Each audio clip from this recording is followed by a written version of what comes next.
Over a 2-year period in the early 1960s, 4 young children were abducted, tortured and brutally murdered in the Greater Manchester area. The first to go missing in 1963 was 16-year-old Pauline Reed. Then 12-year-old schoolboy John Kilbride disappeared. On the 16th of June 1964, the third victim vanished. He was 13-year-old schoolboy Keith Bennett. 6 months later, 10-year-old Leslie Ann Downey was snatched from a Boxing Day fairground near her home. All were victims of Britain's most notorious child killers, Ian Brady and Myra Hindley. Their killing spree was brought to an end with an early morning 999 call to police on October the 7th, 1965. Which service do you require? Police! There's been a murder. David Smith, Hindley's brother-in-law, had been coerced into witnessing Brady axing to death a 17-year-old teenager, Edward Evans, and had told the police. Tonight, we tell the second part of one of the biggest murder investigations in British criminal history, in which luck, copper's intuition and brilliant detective work all play vital parts. Ian Brady had been arrested for murder after police found the mutilated body of Edward Evans trussed up in a bedroom at a council house in Hyde, on the outskirts of Manchester. When we initially arrested Brady and interviewed him, he admitted the murder of Edward Evans. There was no problem. He made a statement.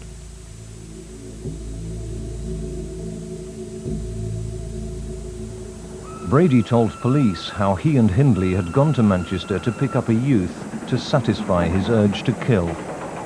They went down to Central Station to buy a couple of cans of beer or Coke. Brady appears with a lad who he introduces to her as Eddie and says that he's going to come back to their house for a drink. Evans goes back with them to Waterbrook Avenue. Brady then sends Hindley to get David Smith, who lived nearby in a flat with his wife Maureen, and Maureen, of course, was Myra Hindley's sister. She said, "Ian wants to see you." He went in there and there was this young lad sat under the tea. You know, social sort of gathering. Smith didn't know why he'd been brought there, but he sat down and he was introduced to Edward Evans, and Hindley sat down in one of the chairs opposite them. And then Brady got up, walked through towards the kitchen, and then came back through the door, walked behind Edward Evans, lifted his hands up in the air as high as he could go, and brought the axe straight down on top of Edward Evans. For what reason? Because of pleasure. Just for their pleasure. That this young lad lost his life. Evans is slumping to the ground, and Brady gets a piece of electric flex, which he's going to use to finish off Edward Evans. The body then is wrapped up in polythene. There's some cleaning up which takes place in the house because the room is full of blood, and they've come to the conclusion that it would be difficult for them to take the body there and then and bury it. Fortunately for us all, David Smith went home. He woke his wife Maureen, explained to her what had happened, and the next morning they go to a call box and telephone the police. David Smith was very cooperative. He had obviously had never an intention to get involved in any murder, and anybody who's ever spoken to the lad will appreciate that. That all he wanted to do was to tell us everything he could do to assist us. Now, during that course of the conversation, there was a mention made of suitcases. Brady and Hindley emptied the house of anything that incriminating from any of their previous murders, and they took it away so as that if they happened to be caught, they would only get caught and prosecuted on one. Sergeant Alec Carr said to him, "Well, what's in the suitcases and where did they spend the time?" And he then started to say, "Well, they've got loads of films and various books and Nazi memorabilia and things like that." So then, well, where did they talk about going? And a mention was made of the railway stations. It was almost a passing reference, but Jock Carr latched onto it. And he said, I've spoken to a lad at the British Transport Police, and he says he'll check all the left luggage offices for anything that has gone in there prior to last Thursday.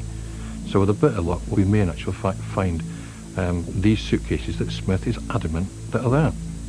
Carr said, we've had 7 long days and long nights home. So we all went home. And I'd been in about an hour and a half, phone rang, it was Alec Carr. They found the suitcases. They're in Manchester. We'll go and get them. They were big suitcases and they were jam-packed full of stuff. Not a few bits and pieces in there. I mean, they were bloody heavy.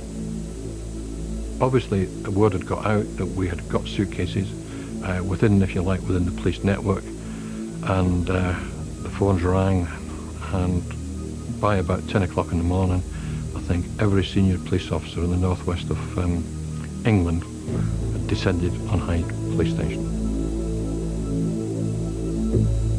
We then started to go through the contents of the suitcase. It was like opening Pandora's box. It was all there. It was an answer to a detective's dreams. There was pornographic magazines as marketed as sad. It really was the key that really identified what Brady and Hindley's involvement had been. We got a telephone call from Cheshire Force. They had in custody a man for murder, and amongst the possible evidence was an exercise book. In that exercise book was a name, John Kilbride. John Kilbride went missing from home. He had been one-sided down to the market in Ashton. He was helping the stall holders for a few pennies, pocket money. But this particular Saturday, John didn't return home. And as the weeks went by and the months went by, it became apparent that something quite dreadful must have happened to him. I had a funny feeling about it. I didn't think I'd see him again. I just knew he wouldn't have run away or anything like that. Whoever it was in Hyde spoke to DCI, Joe Mounsey. So he came through to our office and said, come on, Pat, we'll go and see them, see what it's all about. On the table in the CID office were all kinds of books, there were papers. We came across a photograph of a little girl who was tied up. She was gagged with a scarf round about her face, and she was lying naked on a bed. And that wasn't something that was acceptable. That really was something that immediately corroborated Smith's story. There was a tape, and the tape was of a little girl being tortured and being abused. The tapes were played to senior investigating officers, and it was very hard for these officers to hide their emotions, these hard-nosed policemen. But I can tell you there was a few tears in that room when it was played to these officers. I heard the tape many, many times. And it was probably more horrendous the more you heard it, the more you could pick out, because bear in mind, modern technology is quite different now, isn't it? The more you could understand what was being said. And it didn't improve. It got worse. The horror of it. The tape runs for some 16 minutes, and listening to it is quite horrendous. You've got this child who's not wanting to have her clothes taken off. You've got her pleading all the time for a mother. He said to me, we've got some tapes. I said, tapes? What do you mean tapes? He said, tapes of a voice. I thought, no, please God, no. Don't let it be Leslie. And they put it on, and it was Leslie, and she's crying for me. Let me go home to Mummy and Daddy. And I won't say anything, I don't know you. And I won't say nothing, just let me go to Mummy and Daddy. And it was Leslie screaming on the tape.